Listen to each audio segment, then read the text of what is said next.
Hello everyone, welcome back to my YouTube channel only for love. 14ನೇ ಎಪಿಸೋಡ್ನ explain ಮಾಡ್ತಿದ್ದೀನಿ. First time ನಾನು ವೀಡಿಯೋಸ್ನ ನೋಡ್ತಿದ್ರೆ ಪ್ಲೀಸ್ ಸಬ್ಸ್ಕ್ರೈಬ್ ಮಾಡಿ, ಸಪೋರ್ಟ್ ಮಾಡಿ, ಲೈಕ್ ಮಾಡಿ, ಶೇರ್ ಮಾಡಿ.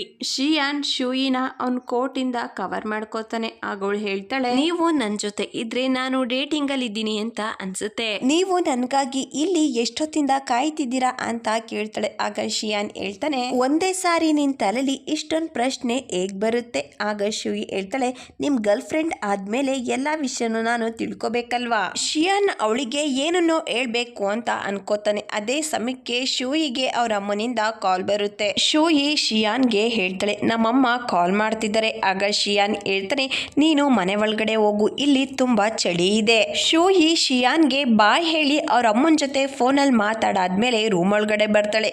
ಶಿಯಾನ್ ಇನ್ನು ಕೂಡ ಹೊರ್ಗಡೆನೆ ನಿಂತಿರ್ತಾನೆ. ಶಿಯಾನ್ ಮನೆಗೆ ಬಂದಾಗ ಒಳ್ಳೆ ಮೂಡಲಿರ್ತಾನೆ. ಜಿಯು ಅವನನ್ನ ನೋಡಿ, ಅಂಕಲ್ ನೀವಿವತ್ತು ತುಂಬಾನೇ ಖುಷಿಯಾಗಿದ್ದೀರಾ, ಏನ್ ವಿಷಯ ಅಂತ ಹೇಳಿ ಅವನ ಜೊತೆ ತಮಾಷೆ ಮಾಡೋದಕ್ಕೆ ಶುರು ಮಾಡ್ತಾಳೆ. ಆಗ ಶಿಯಾನ್ ಅವಳ ಪ್ರಶ್ನೆಗೆ ತಮಾಷೆ ರೀತಿಲೇ ಉತ್ತರ ಕೊಟ್ಟು ಅಲ್ಲಿಂದ ಹೋಗ್ತಾನೆ. ಜಿಯುಗೆ ಅವಳ ಅಂಕಲ್ ಆ ರೀತಿ ಬದಲಾಗಿರೋದನ್ನ ನೋಡಿ ನಂಬೋದಿಕ್ಕಾಗಲ್ಲ. ನೆಕ್ಸ್ಟ್ ಡೇ ಶಿಯಾನ್ ಜಿಯುಗೆ ಅವಳು ಊಹೆ ಮಾಡ್ಕೊಳಕ್ ಆಗ್ದಲೇ ಇರೋ ರೀತಿ ಗುಡ್ ಮಾರ್ನಿಂಗ್ ಹೇಳ್ತಾನೆ. ಯಾವತ್ತೂ ಕೂಡ ಆ ರೀತಿ ಜಿಯುಗೆ ಗುಡ್ ಮಾರ್ನಿಂಗ್ ಹೇಳಿರಲ್ಲ. ಜಿಯು ಆಫೀಸಿಗೆ ಬರ್ತಾಳೆ. ಅಲ್ಲಿ ಶೂಯಿ ಕೂಡ ತುಂಬಾನೇ ಖುಷಿಯಾಗಿ ಗುಡ್ ಮಾರ್ನಿಂಗ್ ಹೇಳ್ತಾಳೆ. ಆಗ ಜಿಯು ಮನಸ್ಸಲ್ಲೇ, ಇವತ್ತು ಏನಾಗಿದೆ, ಎಲ್ರು ಕೂಡ ಇಷ್ಟೊಂದು ಖುಷಿಯಾಗಿ ಕಾಣಿಸ್ತಿದಾರಲ್ಲ ಅಂತ ಯೋಚನೆ ಮಾಡ್ತಾಳೆ. ಮತ್ತೊಂದ್ ಕಡೆ ಒಬ್ಬ ಹುಡುಗ ಪ್ಲೇನ್ ಅಲ್ಲಿ ಕೂತ್ಕೊಂಡು ಶಿಯಾನ್ ಬಗ್ಗೆ ಓದ್ತಾ ಇರ್ತಾನೆ. ಮತ್ತೊಂದ್ ಕಡೆ ಶಿಯಾನ್ ಗುಹಾನ್ ಯು ಜೊತೆ ಮೀಟಿಂಗ್ ಮಾಡ್ತಿರ್ತಾನೆ. ಗುಹಾನ್ ಯುಗೆ ರಿಪೋರ್ಟ್ ಬಗ್ಗೆ ಹೇಳ್ತಿರ್ತಾನೆ. ಆದ್ರೆ ಶಿಯಾನ್ ಆ ರಿಪೋರ್ಟ್ ನ ನೋಡಿ ನಗ್ತಿರ್ತಾನೆ. ಗುಹಾನ್ ಯು ಇಬ್ರು ಕೂಡ ಶಿಯಾನ್ ನ ನೋಡ್ತಾ ಕೂತಿರ್ತಾರೆ. ಆಗ ಶಿಯಾನ್ ಕೇಳ್ತಾನೆ, ನೀವಿಬ್ರು ನನ್ನನ್ನ ಯಾಕೆ ಈ ರೀತಿ ನೋಡ್ತಿದ್ದೀರಾ? ನೀವಿಬ್ರು ಈ ರಿಪೋರ್ಟ್ ನ ಓದಿ ಮುಗಿಸಿದೀರಾ? ಆಗ ಗುಹಾನ್ ಹೇಳ್ತಾನೆ, ನೀನ್ ಇವತ್ತು ತುಂಬಾನೇ ಖುಷಿಯಾಗಿದ್ಯಾ, ಆ ಗುಡ್ ನ್ಯೂಸ್ ನಮ್ ಜೊತೆ ಕೂಡ ಶೇರ್ ಮಾಡ್ಕೋಬಹುದಲ್ವಾ? ಆಗ ಶಿಯಾನ್ ಹೇಳ್ತಾನೆ, ಹೊಸ ಕಂಪ್ನಿಗೆ ಇನ್ವೆಸ್ಟ್ ಮಾಡೋದು ಗುಡ್ ನ್ಯೂಸೇ ಅಲ್ವಾ, ಆದ್ರಿಂದ ಖುಷಿಯಾಗಿದ್ದೀನಿ. ಆದ್ರೆ ಗುಹಾನ್ ಯು ಇಬ್ರು ಕೂಡ ಶಿಯಾನ್ ಮಾತನ್ನ ನಂಬೋದಿಲ್ಲ. ಮತ್ತೊಂದ್ ಕಡೆ ಶೂಯಿಗೆ ಶಿಯಾನ್ ಮೆಸೇಜ್ ಮಾಡಿ ಲಂಚ್ ಬಗ್ಗೆ ವಿಚಾರಿಸ್ತಾನೆ.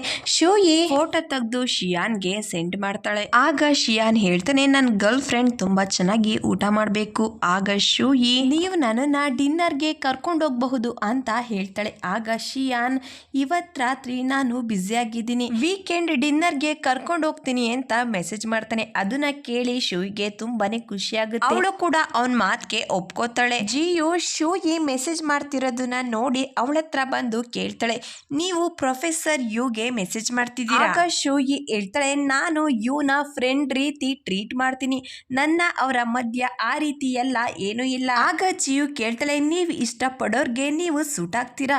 ಆಗ ಶೂಯಿ ಹೇಳ್ತಾಳೆ, ನಿನಗೂ ಪ್ರೊಫೆಸರ್ ಯುಗೂ ತುಂಬಾನೇ ಸೂಟ್ ಆಗುತ್ತೆ.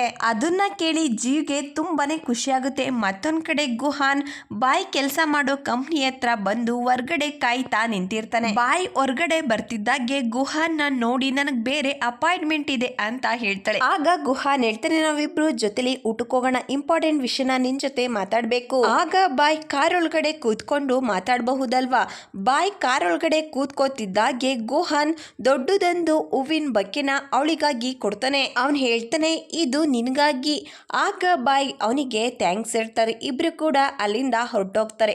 ಮತ್ತೊಂದ್ ಕಡೆ ನ್ಯಾನ್ ಚಿನ್ ಜೊತೆ ಅಪಾಯಿಂಟ್ಮೆಂಟ್ ನೋಡೋದಿಕ್ಕೆ ಅಂತ ಬಂದಿರ್ತಾಳೆ. ಯಾಕಂದ್ರೆ ಗ್ರೂಪ್ ನಲ್ಲಿ ಮೆಸೇಜ್ ಮಾಡಿರ್ತಾರೆ, ಚಿನ್ ಮನೆ ತೋರ್ಸೋದಿಕ್ಕೆ ಅಂತ ಕರ್ಕೊಂಡ್ ಬಂದಿರ್ತಾನೆ. ಇಬ್ರು ಕೂಡ ವಾಪಸ್ ಹೋಗ್ತಿರ್ಬೇಕಾದ್ರೆ ನ್ಯಾನ್ ಕೇಳ್ತಾರೆ, ನಿನ್ಗೆ ನನ್ ಮೇಲೆ ಇಂಟ್ರೆಸ್ಟ್ ಇದ್ಯಾ? ಆಗ ಅವನು ಹೌದು ಅಂತ ಹೇಳ್ತಾನೆ. ಆದ್ರೆ ಅವನು ತುಂಬಾನೇ ಕನ್ಫ್ಯೂಸ್ ಆಗಿರ್ತಾನೆ. ಆಗ ನ್ಯಾನ್ ಹೇಳ್ತಾಳೆ, ನೀ ನನ್ನನ್ನ ಡೇಟ್ ಮಾಡೋ ಹಾಗಿದ್ರೆ ಮದ್ವೆ ವಿಷಯನ ತಲೆಯಲ್ಲಿ ಇಟ್ಕೋಬೇಕು. ಆಗ ಚಿನ್ ಹೇಳ್ತಾನೆ, ಇದ್ರಿಂದ ನನ್ಗೆ ಯಾವ್ದೇ ಪ್ರಾಬ್ಲಮ್ ಇಲ್ಲ, ನೀನು ಯಾವಾಗ ಹೇಳ್ತೀಯ ಅವಾಗ್ಲೇ ನಾವು ಮದ್ವೆ ಆಗಬಹುದು. ಆಗ ನ್ಯಾನ್ ಹೇಳ್ತಾಳೆ, ಇವತ್ ರಾತ್ರಿ ನಾವು ಡಿನ್ನರ್ಗೆ ಹೋಗೋಣ. ಅವಳ ಮಾತ್ ಕೇಳಿ ಚೆನ್ ಮಾತ್ರ ತುಂಬಾನೇ ಖುಷಿಯಾಗಿರ್ತಾನೆ. ಶೂಯಿ ಡಿನ್ನರ್ ಮಾಡ್ತಾ ಮೆಸೇಜ್ ಮಾಡಿ ಶಿಯಾನ್ ಕೇಳ್ತಾಳೆ, ನೀನಾಗ್ಲೇ ಡಿನ್ನರ್ ಮಾಡ್ದ?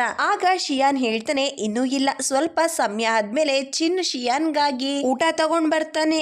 ಶಿಯಾನ್ ಶೂಯಿಗೆ ವಿಡಿಯೋ ಕಾಲ್ ಮಾಡಿ ಇಬ್ರು ಕೂಡ ಮಾತಾಡ್ತಾ ಜೊತೆಲೆ ಡಿನ್ನರ್ ಮಾಡ್ತಾರೆ. ಮತ್ತೊಂದ್ ಕಡೆ ಗುಹಾನ್ ಬಾಯ್ ಇಬ್ರು ಕೂಡ ರೆಸ್ಟೋರೆಂಟ್ ಅಲ್ಲಿ ಡಿನ್ನರ್ ಮಾಡ್ತಿರ್ಬೇಕಾದ್ರೆ ಬಾಯ್ ಕೇಳ್ತಾಳೆ, ನೀನ್ ನನ್ ಜೊತೆ ಏನ್ ಮಾತಾಡ್ಬೇಕು? ಆಗ ಗುಹಾನ್ ಹೇಳ್ತಾನೆ, ನೀನು ವೀಕೆಂಡ್ ಅಲ್ಲಿ ಫ್ರೀ ಆಗಿದ್ಯಾ, ರೈಡಿಂಗ್ ಹೋಗೋಣ?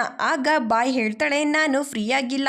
ಆಗ ಗುಹಾನ್ ಹೇಳ್ತಾನೆ, ನೆಕ್ಸ್ಟ್ ವೀಕ್ ನಾವು ಹೋಗಬಹುದಾ? ಆಗ ಬಾ ಹೇಳ್ತಾಳೆ ನೆಕ್ಸ್ಟ್ ವೀಕ್ ನನ್ಗೆ ಬೇರೆ ಕೆಲಸ ಇದೆ. ಆಗ ಗುಹಾನ್ ಕೇಳ್ತಾನೆ ನಾನು ನಿನ್ ಜೊತೆ ಮೂವಿ ನೋಡ್ಬೇಕು, ಡಿನ್ನರ್ ಮಾಡ್ಬೇಕು ಅಂತ ಅನ್ಕೊಂಡಿದೀನಿ. ಆಗ ಬಾಯ್ ಹೇಳ್ತಾಳೆ ನಾವಿಬ್ರು ಜೊತೆಲಿ ಈ ಕೆಲಸ ಮಾಡಿದ್ರೆ ನಮ್ ರಿಲೇಶನ್ಶಿಪ್ ಇಂದಾಗಿ ನಿನ್ ಸ್ಟೇಟಸ್ ಏನಾಗ್ಬೇಕು.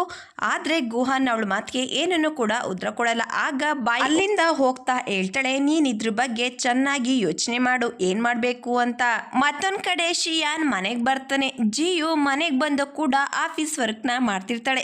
ಅದನ್ನ ನೋಡಿ ಹೇಳ್ತಾನೆ ನಿನ್ ಸೀನಿಯರ್ ನಿನ್ಗೆ ತುಂಬಾ ಚೆನ್ನಾಗಿ ಟೀಚ್ ಮಾಡ್ತಿದ್ದಾಳೆ ಅಂತ ಹೇಳಿ ಅಲ್ಲಿಂದ ಹೋಗ್ತಾನೆ. ನೆಕ್ಸ್ಟ್ ಡೇ ಆಫೀಸ್ಗೆ ಶೂಯಿನ ಮೀಟ್ ಮಾಡೋದಿಕ್ಕೆ ಅಂತ ಒಬ್ಬ ಹುಡುಗ ಬಂದಿರ್ತಾನೆ.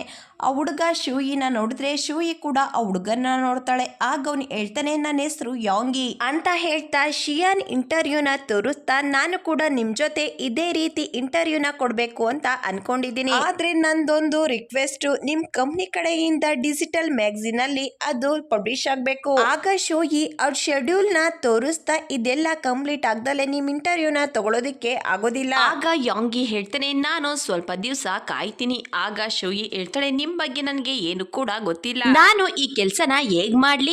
ಆಗ ಯಾಂಗಿ ಹೇಳ್ತಾನೆ ಫ್ರೈಡೆ ಕಾನ್ಫಿಡೆನ್ಷಿಯಲ್ ನಡೀತಿದೆ, ನಾನ್ ನಿಮ್ಮನ್ನ ಇನ್ವೈಟ್ ಮಾಡ್ತೀನಿ. ಆದ್ರೆ ಶೂಯಿಗೆ ಹೋಗೋದಿಕ್ಕೆ ಇಷ್ಟ ಇರೋದಿಲ್ಲ. ಆದ್ರೆ ಯಾಂಗಿ ತುಂಬಾನೇ ಫೋರ್ಸ್ ಮಾಡ್ತಾನೆ, ಅದ್ರಿಂದ ಹೋಗೋದಿಕ್ಕೆ ಒಪ್ಕೋತಾಳೆ. ಶೂಯಿ ಇಂಟರ್ನೆಟ್ ಅಲ್ಲಿ ಪ್ರೆಸ್ ಕಾನ್ಫಿಡೆನ್ಷಿಯಲ್ ಬಗ್ಗೆ ಸರ್ಚ್ ಮಾಡ್ತಾಳೆ. ಆದ್ರೆ ಯಾವುದೇ ವಿಷಯ ಕೂಡ ಗೊತ್ತಾಗೋದಿಲ್ಲ. ಮತ್ತೊಂದ್ ಕಡೆ ಜಿಯು ಪ್ರೊಫೆಸರ್ ಯು ಕ್ಲಾಸ್ ಕೇಳೋದಿಕ್ಕೆ ಅಂತ ಬರ್ತಾಳೆ. ಅಲ್ಲಿ ಒಬ್ಬ ಹುಡುಗ ಇರ್ತಾನೆ, ಅವನ ಹೆಸರು ಯು ಚಾಂಗ್. ಅವನು ಕೇಳ್ತಾನೆ ನಿನ್ನ ಈ ಕ್ಲಾಸಲ್ಲಿ ಮಾತ್ರ ನೋಡ್ತೀನಿ, ಬೇರೆ ಕ್ಲಾಸಲ್ಲಿ ಎಲ್ಲೂ ಕೂಡ ನೀನು ಕಾಣಿಸೋದಿಲ್ಲ. ಆಗ ಜಿಯು ಹೇಳ್ತಾಳೆ ನಾನೊಬ್ಳು ರಿಪೋರ್ಟರ್, ನಾನು ಈ ಕ್ಲಾಸ್ ಮಾತ್ರ ಕೇಳೋದಿಕ್ಕೆ ಅಂತ ಬರ್ತೀನಿ ಅಂತ ಹೇಳ್ತಾಳೆ. ಅದೇ ಸಮಯಕ್ಕೆ ಪ್ರೊಫೆಸರ್ ಯು ಕೂಡ ಕ್ಲಾಸಿಗೆ ಬರ್ತಾರೆ. ಕ್ಲಾಸು ಶುರುವಾಗುತ್ತೆ. ಜಿಯುಗೆ ಪೇಜು ಸಿಗೋದಿಲ್ಲ. ಪ್ರೊಫೆಸರ್ ಯು ಎಲ್ರಿಗೂ ಓಪನ್ ಮಾಡೋದಿಕ್ಕೆ ಹೇಳಿದಂತ ಪೇಜು. ಯು ಚಾಂಗ್ ಅವಳಿಗೆ ಸಹಾಯ ಮಾಡ್ತಿರ್ತಾನೆ. ಯು ಅವರಿಬ್ರು ಫ್ರೆಂಡ್ಲಿ ಆಗಿರೋದನ್ನ ನೋಡಿ ಅವನಿಗೆ ಸ್ವಲ್ಪ ಕೂಡ ಇಷ್ಟ ಆಗೋದಿಲ್ಲ. ಮತ್ತೊಂದ್ ಕಡೆ ಶಿಯಾನ್ಗೆ ಶೂಯಿ ಮೆಸೇಜ್ ಮಾಡಿ ಕೇಳ್ತಾಳೆ ನೀವು ಓವರ್ ಟೈಮ್ ಕೆಲಸ ಮಾಡ್ತಿದ್ದೀರಾ. ಆಗ ಶಿಯಾನ್ ಹೌದು ಅಂತ ಹೇಳ್ತಾನೆ. ಆಗ ಶೂಯಿ ಹೇಳ್ತಾಳೆ ಆಗಿದ್ರೆ ನಾವಿಬ್ರು ವೀಕೆಂಡ್ ಮೀಟ್ ಆಗೋಣ. ಶಿಯಾನ್ ಕೂಡ ಓಕೆ ಅಂತ ಹೇಳಿ ಇಬ್ರು ಕೂಡ ಅವ್ರವ್ರ ಕೆಲಸದಲ್ಲಿ ಬ್ಯುಸಿ ಆಗ್ತಾರೆ. ಶೂಯಿ ವರ್ಕ್ ಮಾಡಿ ತುಂಬಾನೇ ಸುಸ್ತಾಗಿರ್ತಾಳೆ. ಊಟ ಮಾಡೋದಿಕ್ಕೆ ಏನಾದ್ರೂ ಆರ್ಡರ್ ಮಾಡೋದಿಕ್ಕೆ ಅಂತ ಫೋನ್ ತಗೋತಾಳೆ. ಅಷ್ಟರಲ್ಲಿ ಅಲ್ಲಿಗೆ ಡೆಲಿವರಿ ಬಾಯ್ ಆರ್ಡರ್ ತಗೊಂಡು ಬರ್ತಾರೆ. ಇದನ್ನ ನಿಮ್ ಬಾಯ್ ಫ್ರೆಂಡ್ ನಿಮ್ಗಾಗಿ ಆರ್ಡರ್ ಮಾಡಿದ್ದಾರೆ, ಅವ್ರು ನಿಮ್ಮನ್ನ ತುಂಬಾನೇ ಕೇರ್ ಮಾಡ್ತಾರೆ. ನೂಡಲ್ಸ್ಗೆ ಏನ್ ಹಾಕ್ಬೇಕು ಏನ್ ಹಾಕ್ಬಾರ್ದು ಅನ್ನೋದನ್ನ 10 ನಿಮಿಷ ಎಕ್ಸ್ಪ್ಲೈನ್ ಮಾಡಿದ್ದಾರೆ. ಅದನ್ನ ಕೇಳಿ ಶೂಯಿಗೆ ತುಂಬಾನೇ ಖುಷಿ ಆಗುತ್ತೆ. ನೂಡಲ್ಸ್ ಫೋಟೋನ ತೆಗೆದು ಶಿಯಾನ್ಗೆ ಕಳಿಸಿ ಥ್ಯಾಂಕ್ಸ್ ಹೇಳ್ತಾಳೆ. ಅವಳು ಹೇಳ್ತಾಳೆ ಈ ಸ್ಪೆಷಲ್ ಡೆಲಿವರಿ ನನಗೆ ಇಷ್ಟ ಆಯ್ತು, ಆದ್ರೆ ನಿಮ್ ಜೊತೆ ಊಟ ಮಾಡೋದಕ್ಕೆ ನನಗೆ ತುಂಬಾ ಇಷ್ಟ ಅಂತ ಮೆಸೇಜ್ ಮಾಡಿರ್ತಾಳೆ. ಶಿಯಾನ್ ಅದನ್ನ ನೋಡಿ ಸ್ಮೈಲ್ ಮಾಡ್ತಾನೆ. ನೆಕ್ಸ್ಟ್ ಡೇ ಶೂಯಿ ಯಾಂಗಿನ ಮೀಟ್ ಮಾಡೋದಿಕ್ಕೆ ಅಂತ ಬಂದಿರ್ತಾಳೆ. ಅಲ್ಲಿ ಲೈವ್ ಸ್ಟ್ರೀಮ್ ನಡೀತಿರುತ್ತೆ. ಅದನ್ನ ನೋಡಿ ಅವಳಿಗೆ ಶಾಕ್ ಆಗುತ್ತೆ. ಆ ಲೈವ್ ಸ್ಟ್ರೀಮ್ ಶುರುವಾಗುತ್ತೆ. ಅವನ ಹೆಸರನ್ನ ಜಾಂಗ್ ಶೀನ್ ಅಂತ ಹೇಳ್ತಾನೆ. ಶೂಯಿಗೆ ಈ ಹೆಸರನ್ನ ಎಲ್ಲೋ ಕೇಳ್ದಾಗಿದ್ಯಲ್ಲ ಅಂತ ಹೇಳಿ ಗೂಗಲ್ ನಲ್ಲಿ ಸರ್ಚ್ ಮಾಡ್ತಾಳೆ. ಆಗ ಅವಳಿಗೆ ಗೊತ್ತಾಗುತ್ತೆ ಇವನು ತುಂಬಾ ಜೀನಿಯಸ್ ಇಂಟೆಲಿಜೆಂಟ್, ಅವನದೇ ಆದ ಕಂಪ್ನಿನ ಶುರು ಮಾಡ್ತಿದ್ದಾನೆ ಅಂತ. ಇವನ್ ಕಂಪ್ನಿ ನ್ಯೂ ಟೆಕ್ನಾಲಜಿ ಇಂದ ಶುರುವಾಗ್ತಿರುತ್ತೆ. ಯಾಂಗಿ ಅವನ್ ಪಾರ್ಟ್ನರ್ ಬ್ರೂನ್ಸ್ ನು ಕೂಡ ಪರಿಚಯ ಮಾಡಿಸ್ತಾನೆ. ಅವನನ್ನ ನೋಡಿ ಶೂಯಿಗೆ ತುಂಬಾನೇ ಶಾಕ್ ಆಗುತ್ತೆ. ಮತ್ತೊಂದ್ ಕಡೆ ಗುಹಾನ್ ಕೂಡ ಲೈವ್ ಸ್ಟ್ರೀಮ್ ನ ನೋಡಿ ಶಿಯಾನ್ ಹತ್ರ ಬರ್ತಾನೆ. ನಿನಗೆ ಇದ್ರ ಬಗ್ಗೆ ಎಲ್ಲ ಗೊತ್ತಾ ಅಂತ ಕೇಳ್ತಾನೆ. ಆಗ ಶಿಯಾನ್ ನನ್ಗೇನು ಕೂಡ ಗೊತ್ತಿಲ್ಲ ಅಂತ ಹೇಳ್ತಾನೆ. ಯು ಮೆಸೇಜ್ ಮಾಡಿ ಹೇಳ್ತಾನೆ ನಿನ್ ನೆಕ್ಸ್ಟ್ ಪ್ಲಾನ್ ಏನು, ನಾನು ಬ್ರೂಸ್ ಜೊತೆ ಮಾತಾಡಿ ನೋಡ್ತೀನಿ. ಗುಹಾನ್ ಶಿಯಾನ್ ಇಬ್ರು ಕೂಡ ಜೊತೆಲಿ ನಡ್ಕೊಂಡು ಹೋಗ್ತಿರ್ಬೇಕಾದ್ರೆ ಶಿಯಾನ್ಗೆ ಕಾಲ್ ಬರುತ್ತೆ. ಬ್ರೂಸ್ ನಯಾನ್ ಟೆಕ್ನಾಲಜಿನ ಬಿಟ್ಟೋಗಿದ್ದಾರೆ. ಅಷ್ಟರಲ್ಲಿ ಅಲ್ಲಿಗೆ ಚಿನ್ ಬಂದು ಹೇಳ್ತಾರೆ ಟಿಯಾ ನಿಮ್ ಜೊತೆ ಇನ್ನರ್ಧ ಗಂಟೆಲಿ ಮೀಟಿಂಗ್ ಅಲ್ಲಿ ಇರ್ತಾರೆ. ಮತ್ತೊಂದ್ ಕಡೆ ಬ್ರೂಸ್ಗೆ ಯು ಇಂದ ಕಾಲ್ ಬರುತ್ತೆ. ಅವನು ಹೇಳ್ತಾನೆ ನಿಯಾನ್ ಟೆಕ್ನಾಲಜಿ ಒಳ್ಳೆ ಕಂಪ್ನಿ, ಶಿಯಾನ್ ಕೂಡ ತುಂಬಾ ಚೆನ್ನಾಗಿ ಕೆಲಸ ಮಾಡ್ತಾರೆ. ಆದ್ರೆ ಯಾಂಗಿ ನನಗೆ ತುಂಬಾ ವರ್ಷದಿಂದ ಪರಿಚಯ, ಈ ಫೀಲ್ಡ್ ಅಲ್ಲಿ ಅವನು ತುಂಬಾನೇ ಜೀನಿಯಸ್, ನನ್ ಮಾತು ನಿಮ್ಗೆ ಅರ್ಥ ಆಗುತ್ತೆ ಅಂತ ಹೇಳಿ ಕಾಲ್ ಕಟ್ ಮಾಡ್ತಾನೆ.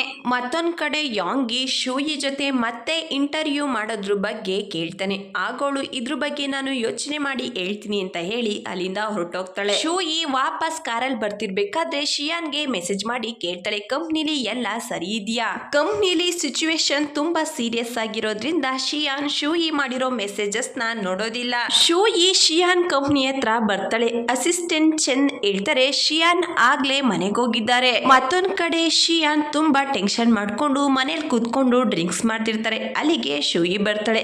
ಅವಳು ಬರ್ತಿದ್ದಾಗೆ ಶಿಯಾನ್ ನ ಹಗ್ ಮಾಡ್ಕೋತಾಳೆ. ಆಗ ಶಿಯಾನ್ ಕೇಳ್ತಾನೆ, ನೀನು ಯಾಕೆ ಇಲ್ಲಿಗೆ ಬಂದೆ? ಆಗ ಶಿವಿ ಹೇಳ್ತಾಳೆ, ನೀನು ನನಗೆ ತುಂಬಾ ನೆನಪಾಗ್ತಿದ್ರಿ, ಅದಕ್ಕೆ ನೋಡೋದಕ್ಕೆ ಅಂತ ಬಂದೆ.